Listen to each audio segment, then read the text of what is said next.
We're of course here to share memories of the person who was our colleague for most of us and friends for all of us. We are, of course, almost all of you, I'm sure, know that Leandra came here presenting as Vern Chi, a male, and some of you will have memories of Leandra as Vern. And Gary and I want you to feel comfortable. I mean, Leandra thought of herself as Leandra for years and years and years. But we don't want people to feel completely constrained. If you want to talk about interactions that were with Vern and you want to use the name Vern for that period, then by all means, feel comfortable. In general, I'm going to be using Leandra, and I hope mostly y'all will as well. We're going to begin with Gary Bishop. Gary, as I said, co-organized this with us, and we want to thank very much the events staff of computer science for their contributions, especially Melissa and Brett.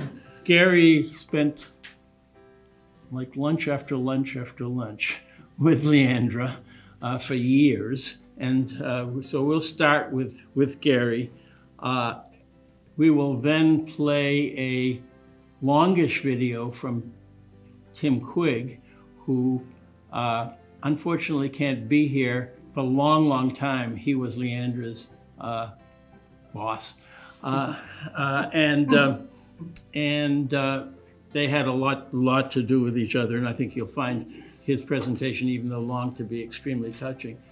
And then we're going to have Sylvia Stannett, who is Leandra's sister, to say a few words, and then we'll be asking y'all, in whatever order you want to come up, to share your memories as well. The memory I decided to share of Leandra was as a tenacious problem solver. Leandra loved solving problems. It could be about some digital system. It might be about some analog system. It might be about the whomp we could hear there in the break room in the morning. We're sitting there, we're talking, we're solving problems. That was exciting times to come and join in problem solving. And there's, what was that? We developed theories, we did experiments, we investigated that whomp. Turned out a third floor toilet flush could make exactly that whomp. But it took multiple experiments to determine that whomp. The highball. We built a tracker. It involved looking at LEDs on the ceiling. The calibration of the thing was fiendishly complicated. There's this analog sensor that's not quite linear. There's this lens that's not quite linear. The sensor, you're not exactly sure where it's mounted because it was just glued in there. And just all these variables. How do you build a system that's going to calibrate each of these little sensors to 1 part in 4,000? It was a complicated problem involving precision motors and a transit and fabulously accurate measurements. Leandra had all the skills necessary to think about, work on each of those pieces. I just really enjoyed our interactions from the time I was a graduate student. Coming over, meeting with the people, having coffee, talking about whatever it was we were talking about, sometimes some technical issue, sometimes some social issue, whatever it was, always something interesting, some problem to solve. I remember Leandra as a tenacious problem solver, a joy as a colleague. Now we'll hear from Tim.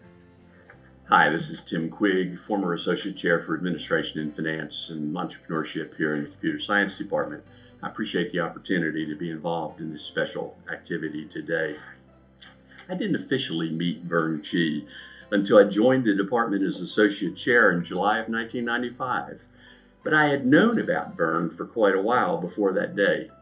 I worked for Governor Hunt during his administration and remember him convincing the legislature to appropriate special funding to support microelectronic research in the state.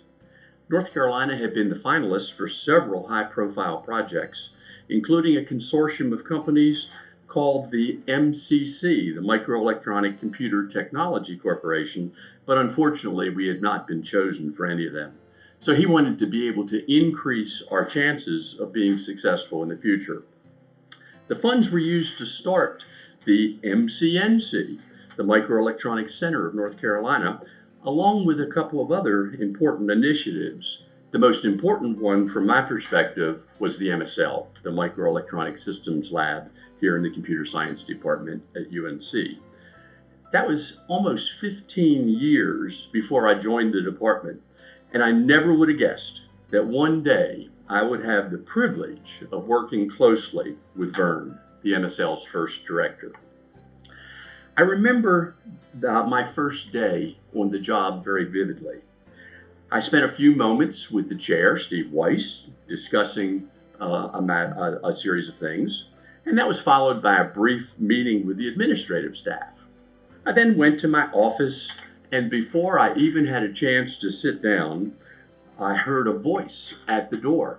"Welcome aboard, boss." It was Vern, greeting me with a big smile on his face. You see, Vern knew something that I didn't know, and that was that the organizational chart had the director of the MSL reporting to me. Seemed like an odd reporting relationship, but it really provided the opportunity for me to get to know Vern and the amazing capabilities of the MSL very quickly. I appreciate the way Vern approached every issue with the mindset of a brilliant engineer. And if Vern was anything, he was a brilliant engineer. Well, in addition to the financial and administrative responsibilities in the department, I was responsible for managing the intellectual property portfolio, as well as our obligations under the conflict of interest policies of the university. Nobody kept me busier on these issues than Vern. Vern, Leandra, submitted a total of 44 reports of invention to the university and had 10 patents issued, which made him tie with Dinesh and only exceeded by the 18 issued patents that Henry Fuchs had. But these numbers, as impressive as they are, really don't tell the whole story, because we all know that Vern and the MSL made many contributions to the 75 patents that were issued to 13 different computer science faculty members during the 2 decades that we had a chance to work together. But Vern didn't just keep me busy. During those early years, nobody was more helpful concerning IP and conflict of interest issues than Vern. We served on the university's patent committee together, as well as on several individual conflict of interest committees. When I was asked to chair the college's conflict of interest committee, Vern joined me as the department's representative. And in all of these matters, Vern brought both that brilliant engineering mind and his unquestioned integrity to every issue we faced. A few years later, Vern came to see me and Steve Weiss. He requested that we meet first thing the following morning. He wouldn't explain at that point exactly what he wanted to talk about, but he said he would deliver a packet of information to each of us by 5 o'clock that day so that we'd have a chance to review it before the next morning's meeting. Well, we agreed to meet and just simply went on with the rest of our day.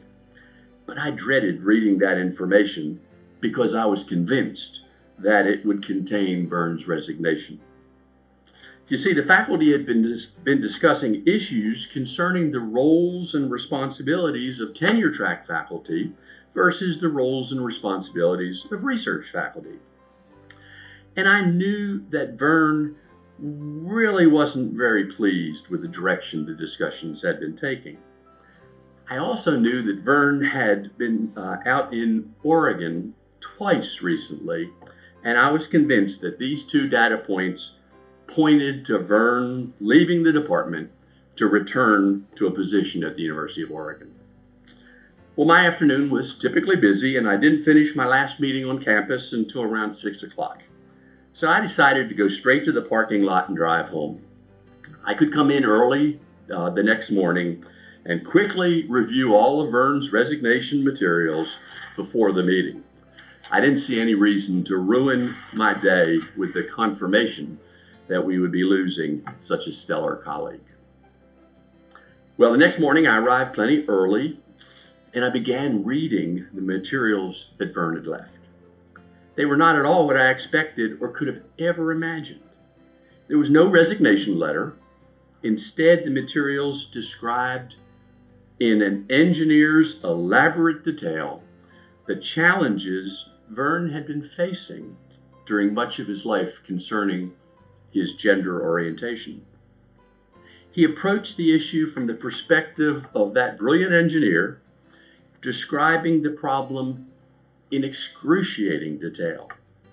He included detailed diagrams, a few pictures, and many references and citations that would provide even more detail if I wished to pursue them. I could hear Vern's voice in the written words of the materials that he left. In many ways, they were the voice I heard in his numerous invention disclosure statements and grant applications over the last several years. But I could also hear the pain of a friend who had been experiencing something that I could not even pretend to understand. Well, Steve and I had our meeting with Vern. He made it clear that he would do everything in his power to continue to perform his duties as MSL director, and he directly asked each of us for our personal support. It was a surprisingly open and frank discussion. Of course, Steve and I both offered our personal support, but at the same time, we made it clear that this was new territory and we really didn't understand what might be involved. So we needed some time to think through some of the issues and consult with some of the specialists in the University Human Resources Department.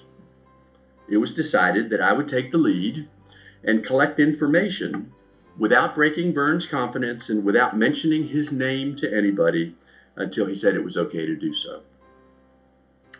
The coming weeks and months provided me with the equivalent of a graduate course in issues I never anticipated addressing in my career.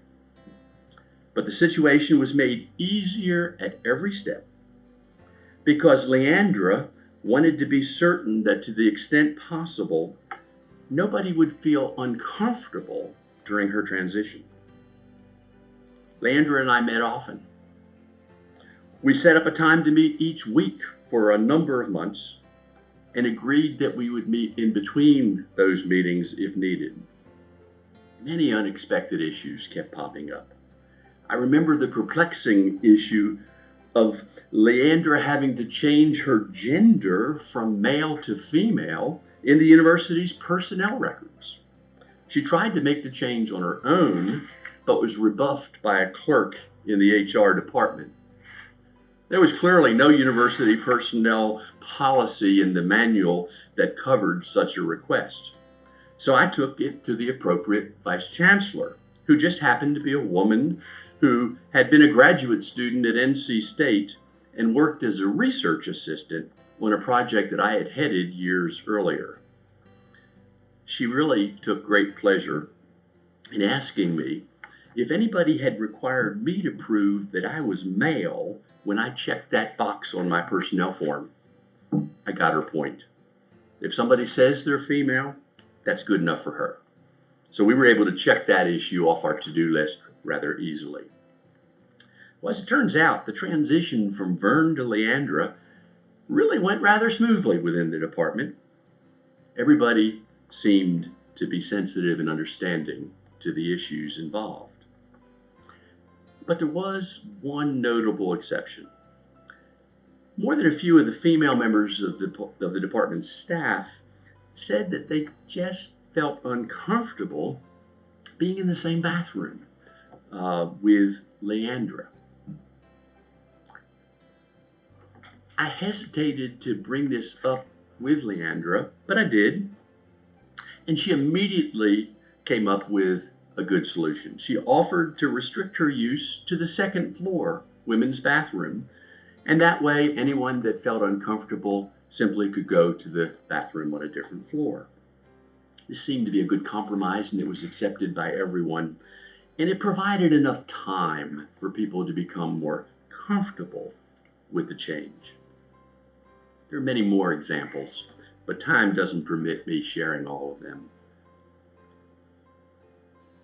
A brilliant engineer, a compassionate human being, a stickler for following every rule precisely, a person who lived in a world that was not always understanding of the challenges she faced, a problem solver, a lover of classical music, a helper, a person willing to forgive me for the many times that I made mistakes with the pronoun that was used. Too many times I said he rather than she. A recipient of the Chancellor's Award for Innovation in Research, the North Carolina Governor's Award for Innovation. I will always remember Vern G., Leandra Vicci, as a courageous human being willing to buck conventional norms to live her life honestly. Rest in peace, my friend. Hello, I'm Sylvia, and I'm Leah's sister. And I want to thank you all for coming, and thank you for sharing your experiences with her. And I want to share with you some things that I want to remember about my sibling. First, I loved my baby brother. My brother was an awesome human being. He was smart, he was curious, he was fun to be with. He took tons of chances. He loved fast cars and motorcycles. He could climb a rope faster than anyone else I knew. He lived on the edge. But on his dinner plate, his peas couldn't touch his potatoes. He liked dress up, and I was his bossy sister. So next, I loved my sister, and I accepted her choice of gender unconditionally. My sister was an awesome human being. She was smart, she was curious, she loved flowers, she took fewer chances, she was sensitive, but her peas still couldn't touch her potatoes. She still liked dress up, and I was still her bossy sister. So some of you may already know that when Leah found her life no longer tenable, she decided to hasten her end. In North Carolina, there isn't a whole lot of ways you can do that without getting a bunch of people into a bunch of trouble. So she took the only way out she knew. She went on a food and hunger strike. Towards the end, when she was very weak and nearly comatose, I asked her if she would like me to read her Dear Children, a collection of our mother's poems, a collection that I had made into a book that our mother had given to each of her 3 children and 3 grandchildren about 20 years ago.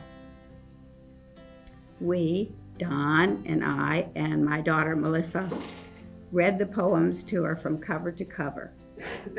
It perked her up enough to ask us to read it again, which we did. She then decided she wanted to go home to be in her own bed. She was discharged that afternoon with her doctor's blessing, and we spent her final couple of days with her at her home. She wanted me to call her older brother and insisted that we read the damn book all over again over the phone. After we hung up the phone, she looked at me and she said, "I love you and I'm ready." I want to read one of my mother's poems that partially informed our lives, so please bear with me. The title of this poem is Oracle. When I was very old, I put it to him.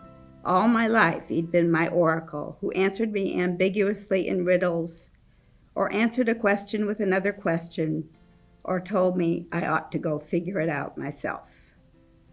There, in the late October afternoon, he was tending his fire. Stuff he'd raked up, stalks and stems, corn, pumpkin, bean, tomato. The life of the garden ebbing now into winter.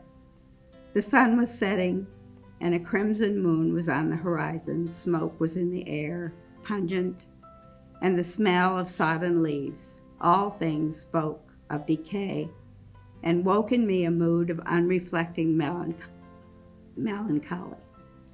He leaned on his rake, and suddenly I saw what I'd been looking at but hadn't been seeing.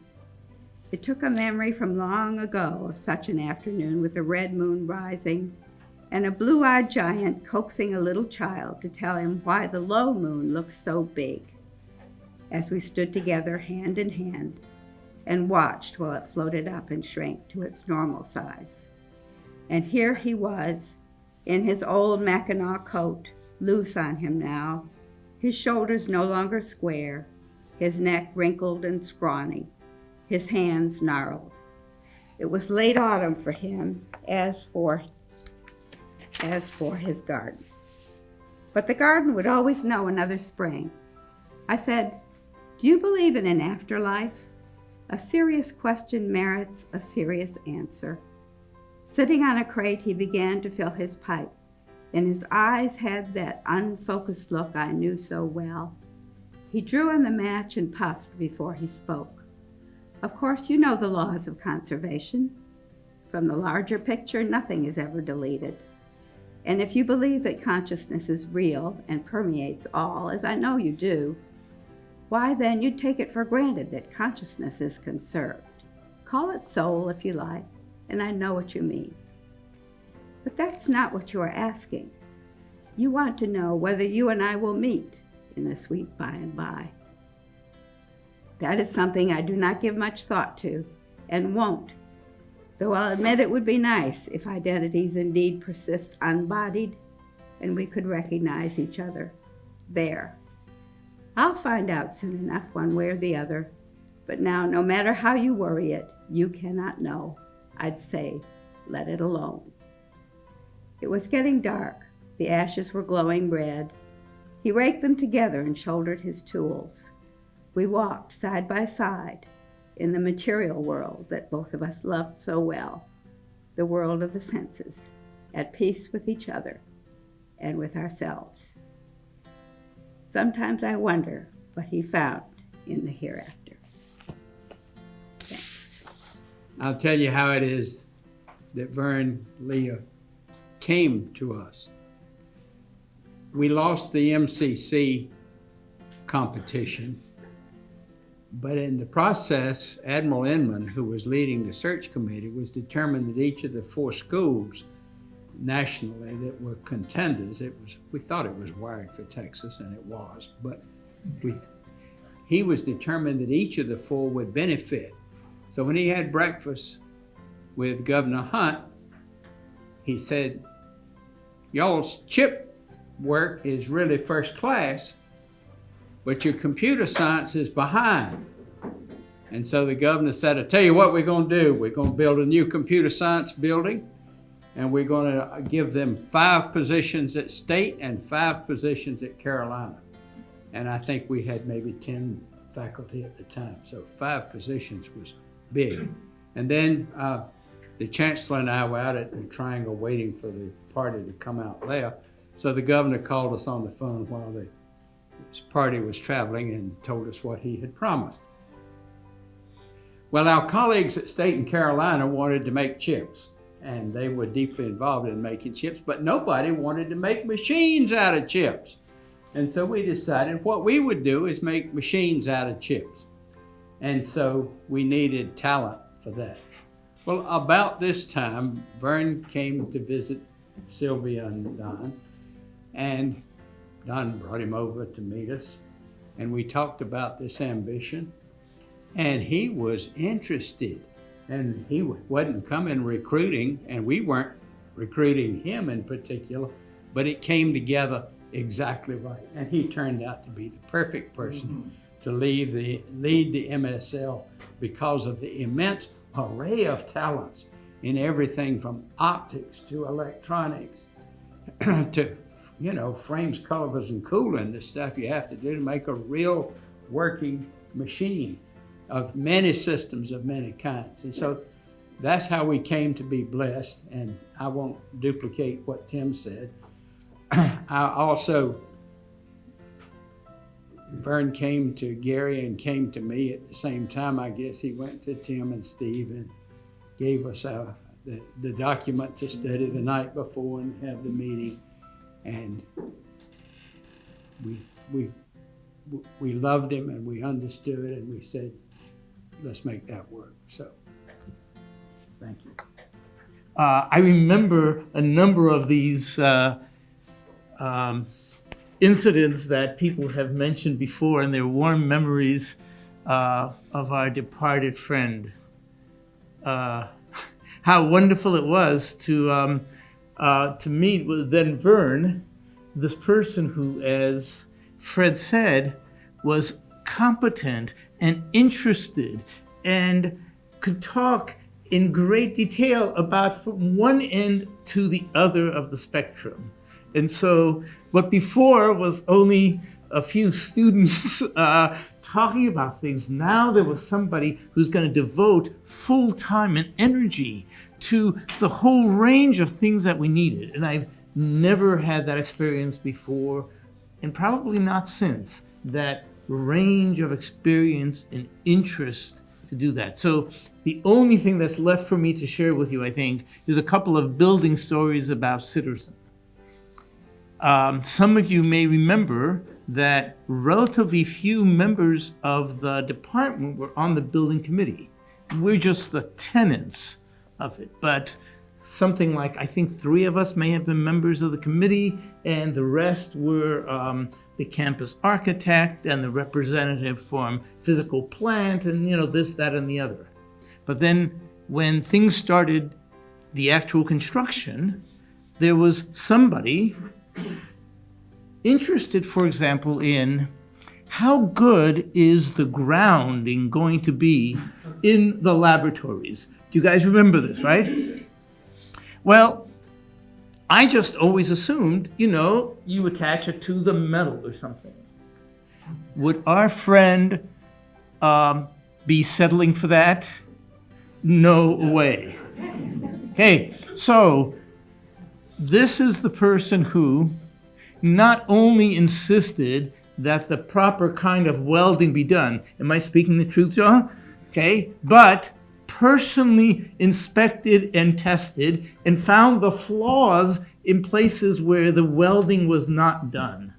Okay, so when we moved in, there was no question, is this thing grounded or not? Okay, some of you may not know, we have a shielded room, okay, that we use to this day. So when you close the door, nothing goes out of that room. And there has to be now various signs on the other side that says, please don't put anything in here or nail anything because there's metal behind this.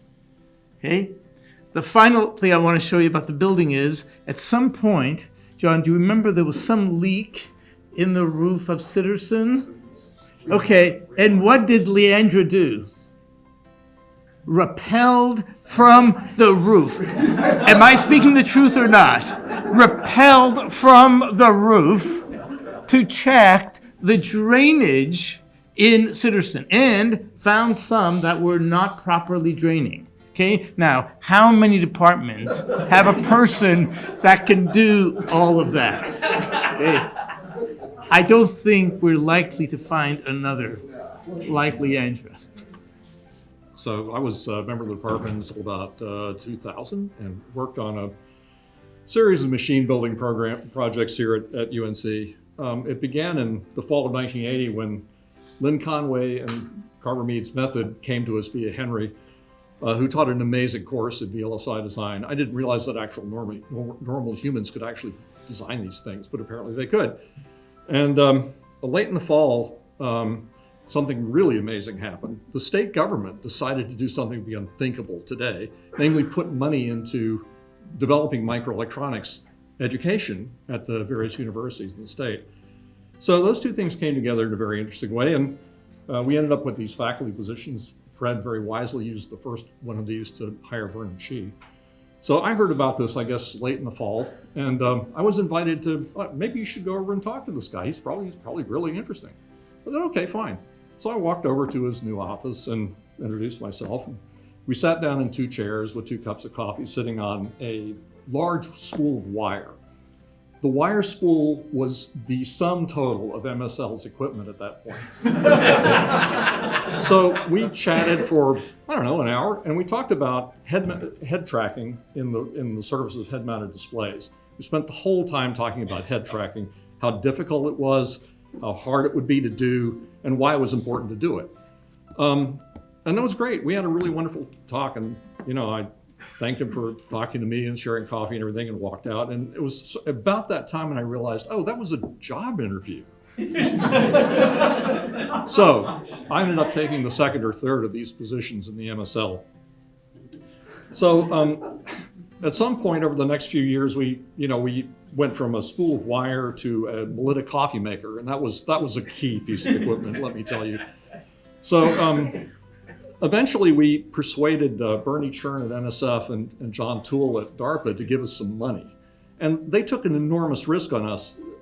Here were these amateurs at this university that wasn't exactly known for engineering prowess, and that was sort of the launch of the machine building projects at UNC in earnest, although we had done quite a few designs and built little prototypes before that. And over the next 15 years, we built a series of 3 machines, which upon their completion were the fastest graphics machines in the world, not only at their completion, but for some years afterwards. These machines were reliable enough to plug in and run for years, and they ran in our graphics lab and produced a lot of interesting graphics research results. So the question is, how is it possible for a bunch of dilettantes, academics, who had never built anything significant, to come together and build something like that? And I think there were 3 things that happened. First of all, Lynn Conway provided the method to understand and sort of grab onto this evolving technology in a way that amateurs could actually understand and use, and they could develop their skills very rapidly.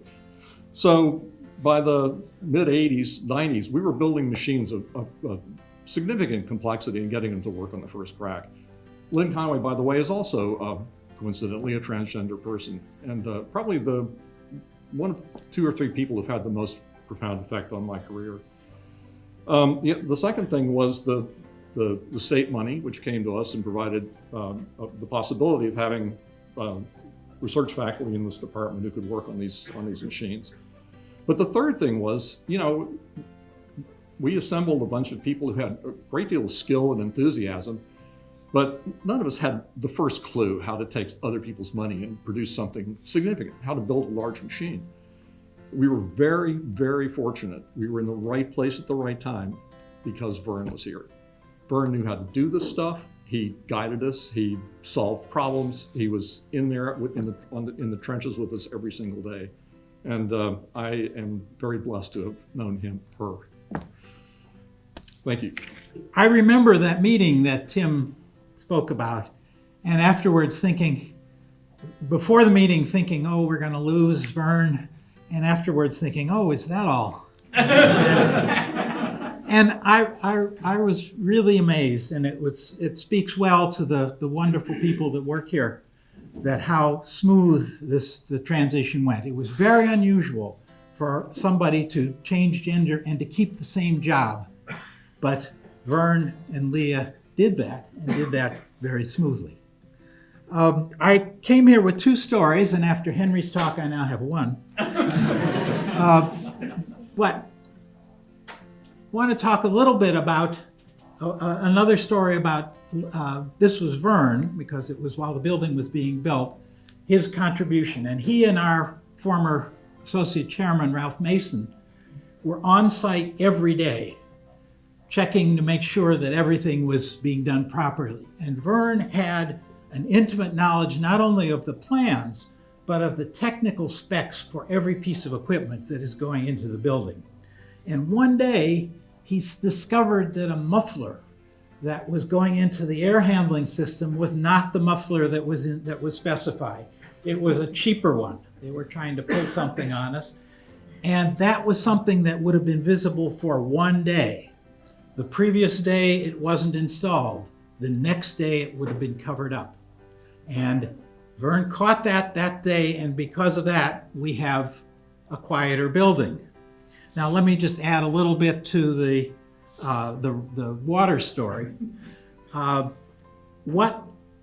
And I don't know whether this was Vern or Leah. I don't know exactly what year this was, but Leah, what she found dangling off the side of the building in a safety harness, and was it Leah? And hard hat and camera, discovered that the gutters, which had been installed by one subcontractor, and the downspouts, which had been installed by a different subcontractor, didn't quite play together well. And once that was fixed, the leak stopped. The university people weren't able to do it. They didn't know where the water was coming. Well, they knew the water was coming from the sky. They didn't know where it was coming into the building, but Leah did. And because of that, the building is both drier, and because of the muffler, it's also quieter. Now, I tell these stories because they're good stories, but they're not isolated incidents. This is the way Leah was all the time. Hard work, tenacity, master of the details, often down to the mathematical equations that governed how things work, and always willing to go the extra mile. I remember Leah as a teacher. And there's a particular instance in my mind that just jumps out, which is when Leah told me, "What do you want me to do, spoon feed you?" So I have so many mixed emotions about that. I was pissed off at the time because I really did want Leah to spoon feed me. But, you know, I needed a kick in the pants. And that kick in the pants, looking back on it, really took. Learning is hard work. It's fun, but it's hard work. And, well, thanks, Leah. I started working with Leandra many years ago through the Virtual Lung Project, which Rich Superfine and Greg Forrest sort of kicked off. And Roberto Camasa and I and Rich would have weekly meetings that were marathons. Eventually it was dropped to Roberto and myself. I came here from Utah, where we had mechanical engineering, and there was really no formal engineering here at the time. But Leandra was truly a world-class engineer, and we were really fortunate. She was patient and very willing to explore the excruciating minutia that Roberto and I sometimes spend too long thinking about. I remember, so we built a giant wave tank in the basement of Chapman. One of the things that happened was the gate broke on it, and she got into the engineering drawings and found a flaw in the design and ended up getting the engineer out to repair it from the University of Iowa. She also had, at one point, had to make a repair on the wave tank. I mean, we're mathematicians, so we don't really spend a lot of time fixing things that are mechanical. But I can remember she was rappelling into the wave tank from the ceiling with a wetsuit on. actually into the tall section. So she was actually entombed in there. The only way in or out was through the climbing with a rope. But one of the things that she did, which is a legacy to her, is she here at UNC, is she designed our wave maker, which is finally, I have a video to show that's we'll show in just a second, complete. Originally it was going to be fully pneumatic with vacuum cleaner engines that were going to push and pull fluid, but she found that it was too much heat was generated, and so she redesigned it. And I think that the inspiration for the design was from a way that she used to make coffee, which was, Roberto and I are caffeine addicts, and this would require us to go hike across campus to a coffee shop. And at one point she said, "Why don't you try this?" And she had this like piston thing with an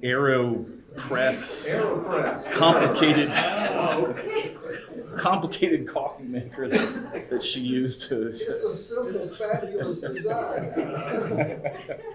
So, well, that's basically what our wave maker is. It's 30 independently controllable pistons that push and pull fluid. And if we could show it, it's finally completed. This is it in its operation. 15 of the 30 pistons pumping and pulling fluid, and the waves that are generated. This was so we owe Leandra a tremendous debt for her work on this, and also to the Department of Computer Science, who helped us complete this when she got sick. Curtis and Jim Mahaney have been truly, finished the project and made all sorts of additional engineering modifications. But anyway, we're going to miss Leandra terribly, and maybe we can find some way to memorialize this to her. I'm Superfine. I used to work here. It's funny for me to look around this room and look at everybody here that I used to see almost every day.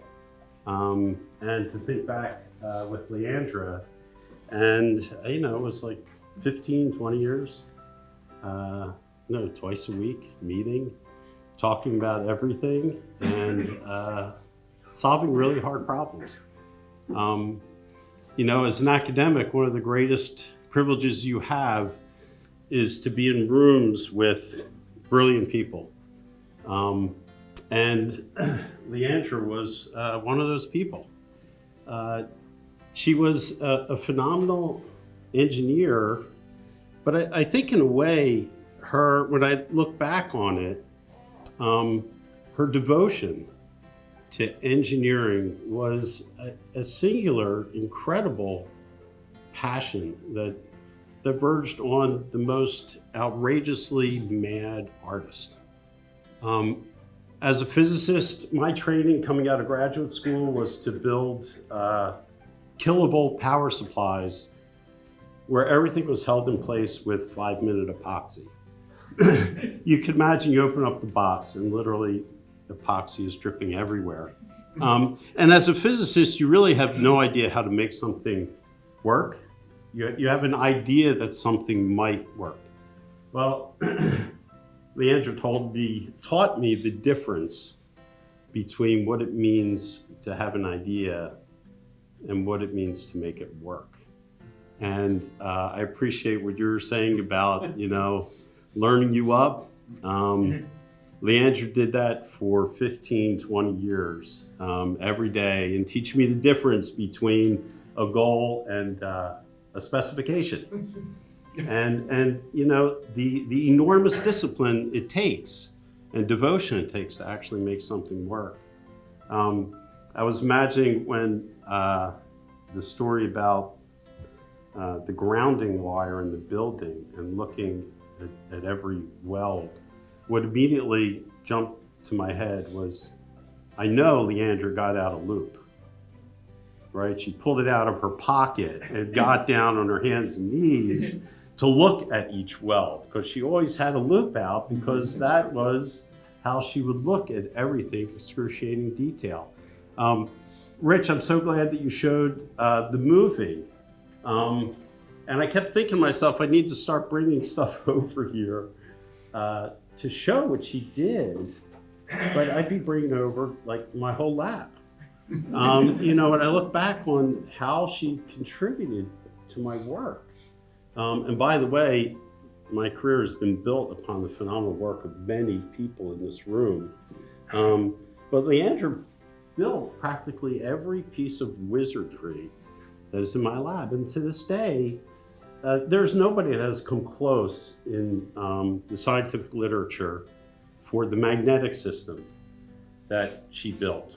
It's still by far better than anything anyone has published.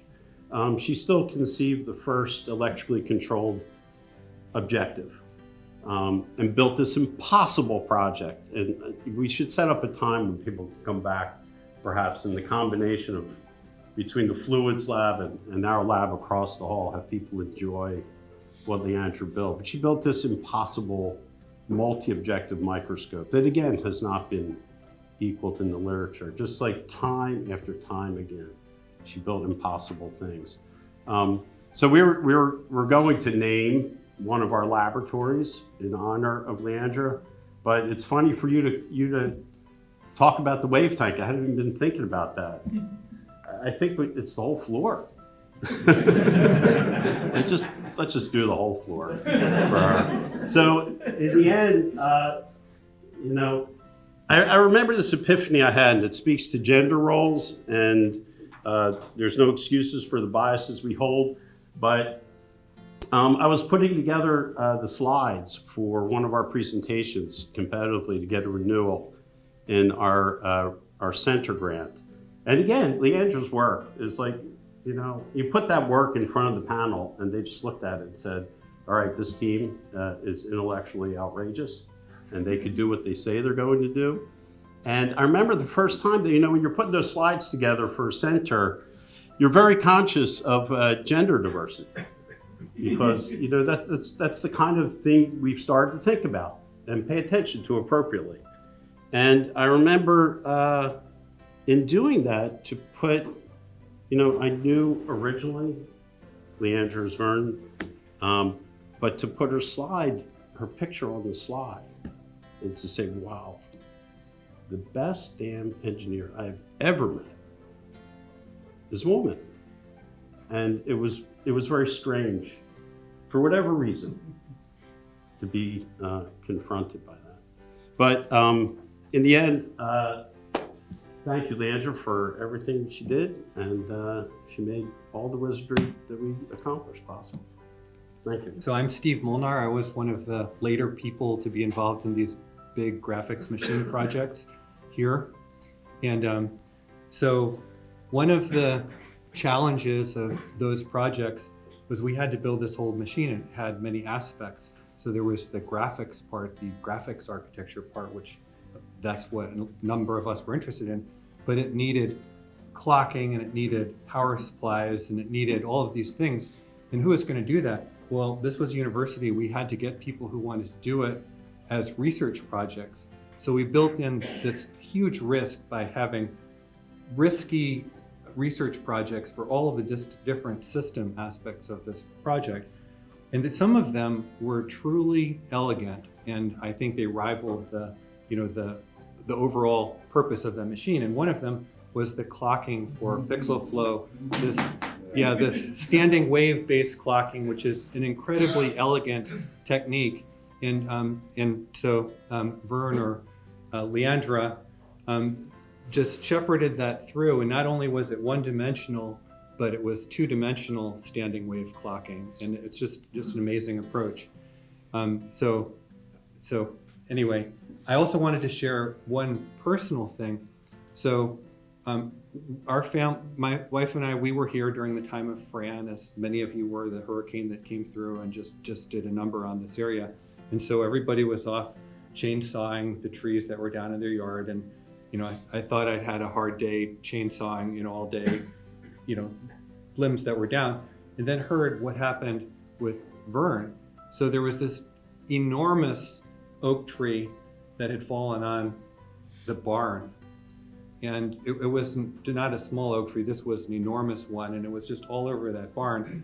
And so he was up there all day chainsawing up on the roof of that barn and all in that tree, and just forgot to drink anything all day long, and then went unconscious and fell off of the roof of the barn into this pile of lumber. And people described this, and it looked like this sort of floppy doll thing. And he was tremendously injured, but recovered right away and had an amazing story from that. So anyway, that was just one of the many small Vern or Leandrisms that impacted those of us who worked with him at that time. And thank you.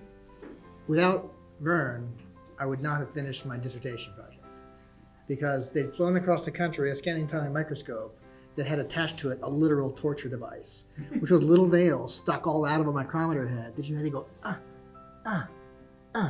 for 20 minutes. And then, hit too hard, crashed. Okay, start over. I would not have done that. And so Vern said, wait a minute, we can build basically an inductive motor that drives a shaft thing to do that. But the problem is the motor will just slow down. You'll hear it getting close. You have like, nanometers to get to the edge there. So it would coast to a stop.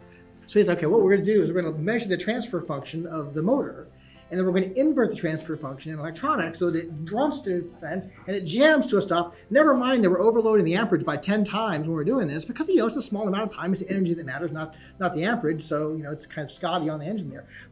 Stop, worked great, could do a dissertation. So that was great.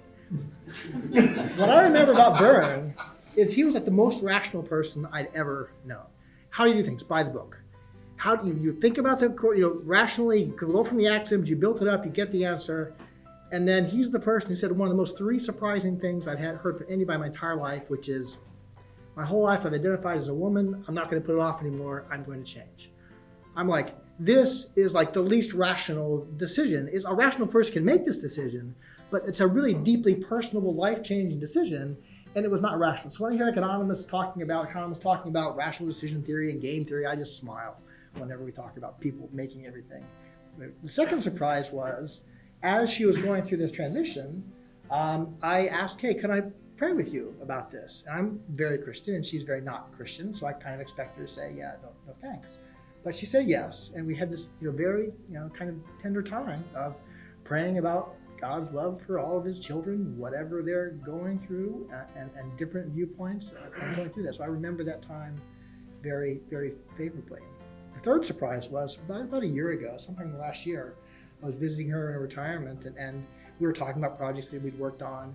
And she said, oh yeah, I was working on this kind of slit projector thing for a camera. They were flying around the moon so they could get tracks across this lunar surface and get the whole thing. And about halfway through the conversation, wait a minute, did you just say that something that you built and designed is on the moon? And she said, oh, well, it crashed. And I'm like, on the moon? And so the 3 things I would kind of take for these many memories is sometimes the most important decisions in life aren't something you make based on a rational decision-making process, and they're really life-impacting decisions. Second is, it's really important to come to people that aren't like you in many ways. You maybe don't understand what they're going through. Come together in prayer and togetherness. And the third is, every once in a while you should shoot for the moon, because even if you crash on the moon, it's on the moon. Really gonna miss Leandra. Really gonna miss her. I'm just thankful because I'm in one of those offices that was leaking, so I lost a great big pillow. But also, we're all thankful that the attention to detail in the building didn't stop when the building was built, because when they were building the addition, it was Leandra who looked out and noticed that the construction worker was going to cut into the secure transformer to plug in all of their electrical equipment, the one that was generating the clean power running all the millions of dollars worth of computers in the building. I'm Gary Bishop, but I'm speaking for Dinesh here.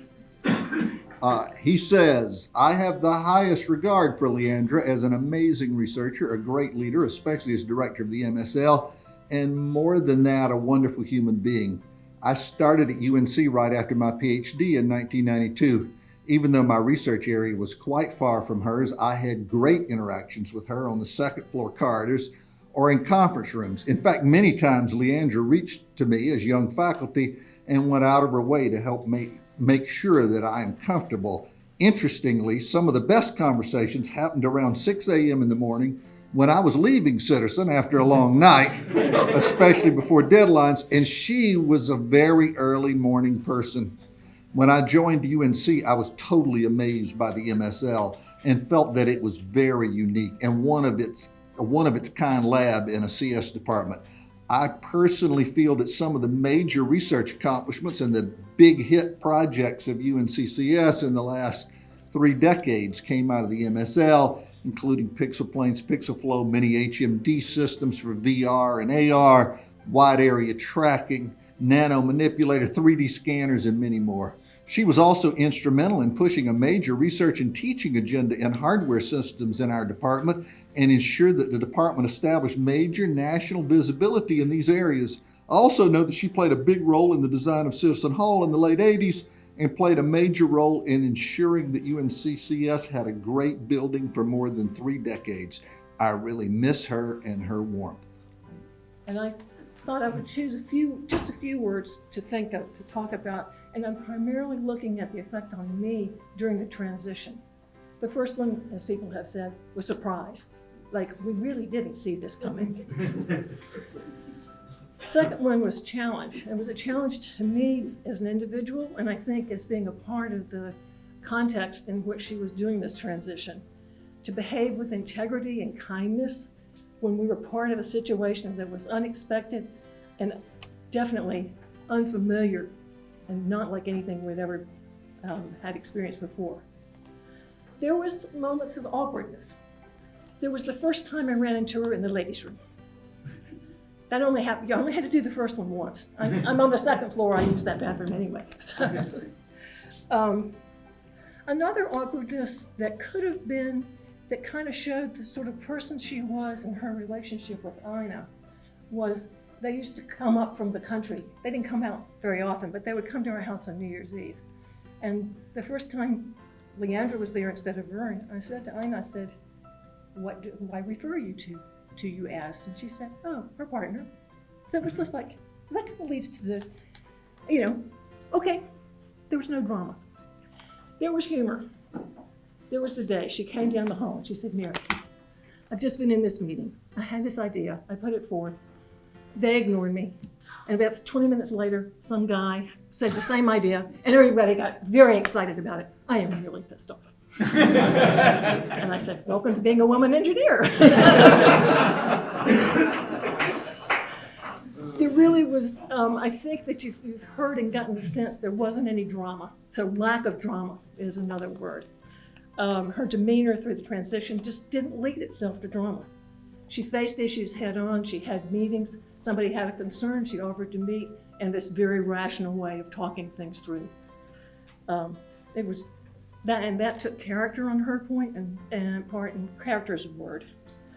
Her character made it easy for me to behave well toward her and to learn from her actions and her interactions. So thank you, Leandra. I'm a better person for having known you, worked with you, and been your friend. I first met Vern when I had, Mary and I had a little company. We were making graphics hardware. And this was very early days, I guess, when before I knew many people over here. But I came to visit one time, and Vern said, you really shouldn't make things like this. Your wire wrap is just really not going to be very reliable. And that got my, I had hair then, I think. It stood up. But I was, I was like, what the hell is this? Talking about, this is my baby. I've been making this now. I didn't know exactly what I was doing in terms of manufacturing or manufacturing engineering. But after I thought about it a little bit, I said, he was right. We really ought to do better.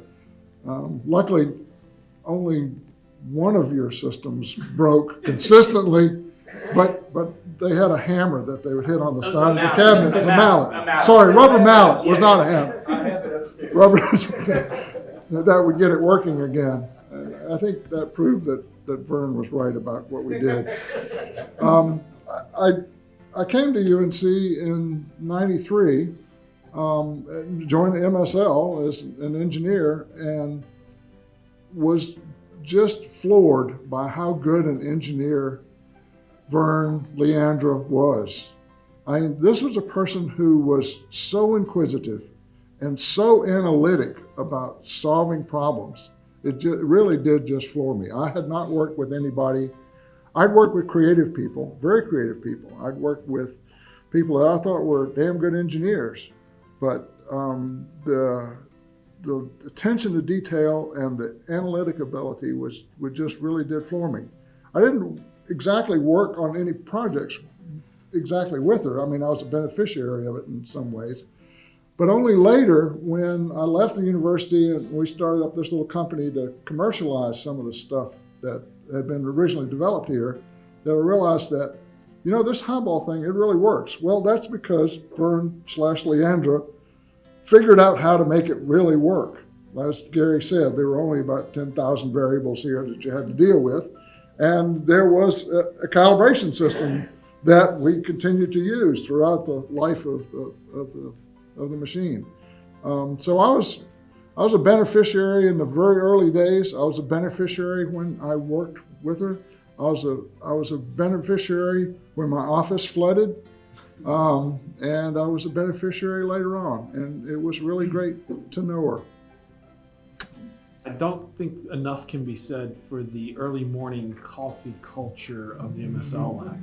I remember coming here as a wide-eyed grad student, and I was the rare grad student who actually was a morning person. So I was actually early morning, but there was always something happening in the MSL. And a lot of times it was just wild, crazy stories, of which, everyone talks about how serious and things. Vern was often, and I think she just would lead me astray because she knew that I would take the bait, how gullible I was. And she would just say things, and at one level I said, that can't be true. And then I got to the point, well, Vern said it, it's gotta be true. And then, it was like, is there an April Fool's gonna be in this thing? You gotta come here. But the one thing that I thought was, one thing she did finally calm me down was in the selection of my car. I drive a Leaf. She was the early pioneer of the Leaf in the department, and I said, I'm not sure I'm going to be able to live with this range. She says, I drive here every day. I drive 3 times as far as you do. You can do this, and we'll be starting the next thing. So I have her to thank for my car finally getting around and doing it. And I to this day drive my Leaf back and forth and have her to thank for it. So. My relationship with Vern and then Leandra was first and most as a friend. I had some professional interactions with her a couple of times that I needed some engineering input, but very much a friend relationship. And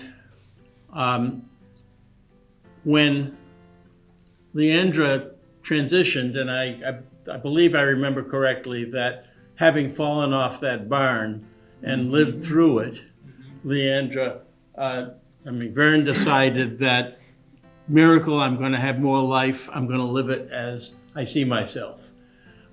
Anyway, shortly after, in the period after that, I guess because I was her friend, I may not have been the only one, but she came to me with questions about, how she should present herself. I remember, should I wear nail polish?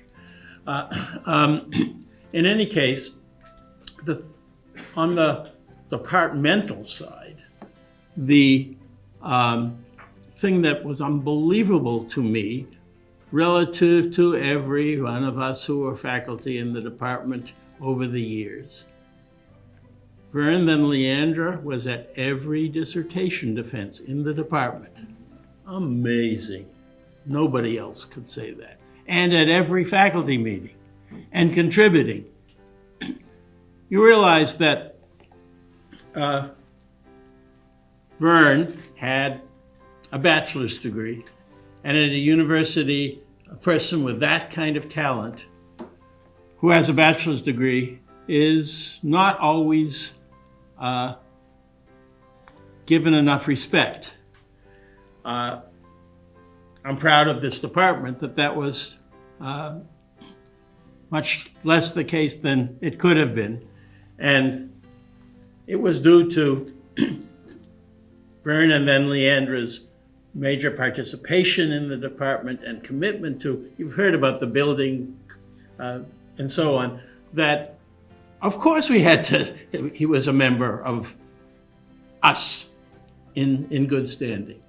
The 90s as a student and then staff and then student and then staff, and was immediately involved in projects in the MSL, and Vern at the time was always there to teach anything about techniques, equipment, whatever. But she as an engineer was always eager to jump in and solve the problem right then and there.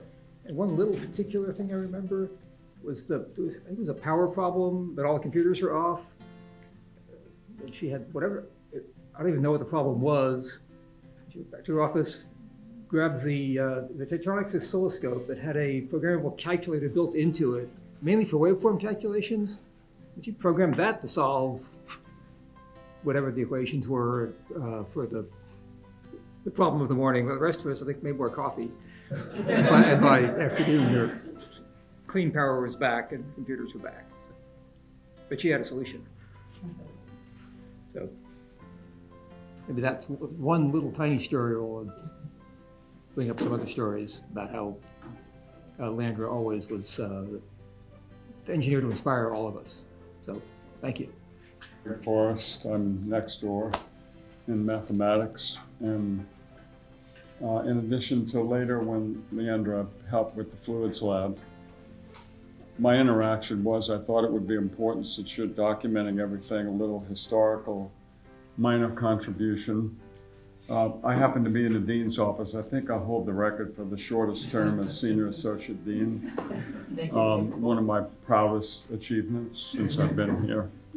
But I got a call from Steve Weiss. So I was 98 to 2000. And I got a call from Steve Weiss, and he said, I have a problem in the department. I said, what's the problem? And he said, one of my faculty members would like to have a sex change, that they want to be a woman and they're a man now. And I said, well, why is that a problem? And Steve said, well, what are we going to do about that? They're going to have to be away for a while. And so I told Steve, I said, well, do you have people that can cover their classes? And he said, yes. And my response was, then I don't think that we have anything else to talk about. So then that occurred, and Leandra happened to be on the Conflict of Interest Committee, and she called me and said, Greg, so I had known her and seen her for some time, and she said, Greg, I suppose I should resign from the Conflict of Interest Committee. And I'm one of these people, I love people. Those of you who know me know this, and I just couldn't believe that she thought she would have to resign. And I said, hell no, you don't have to resign from that committee. You're an integral part of that committee, and no way, I will not accept your resignation if you do want to resign. And so she came over, and one of my favorite moments, this is a little, tell you what kind of bizarre person I am, was when Leandra came in, of course, had massive hands and an address. And the dean, who I was serving at the time, was in total shock when she saw Leandra. And I just loved that moment. Anyway, we had a great relationship, and I was blessed to have known her. Yeah, I get to read one more because Melanie Mincer, Dr. Melanie Mincer, is stuck in traffic, but I have an email from her with her comments that I'm going to share, and she's going to make us a video to go into this. but I'm going to share these now. She says, Leandra helped co-teach a second-year medical school social medicine selective 12-week course with me from 1994 to 2000, entitled Sex, Gender, and the Provision of Health. The course was a seminar course with 10 students, and each week we read different essays or book chapters which focused on the doctor-patient relationship in the healthcare system. She helped discuss these topics with the second-year students, providing a unique perspective, and contributed to the professional development of medical students over the years in which she taught. She was generous with her time, open to answering all kinds of questions, and taught me so much about the meaning of identity and relationships. I think this part of her teaching career should be mentioned when remembering her. It took enormous courage for her to speak openly about an uncomfortable topic for the majority of the students. She changed many lives and improved the care of people in North Carolina by giving of her time, teaching medical students how to ask and respond to questions about the human condition. I'm really pleased at the representation of this wonderful person, Leandra Vicci, and of her 35 years in the Department of Computer Science. We all will remember her forever.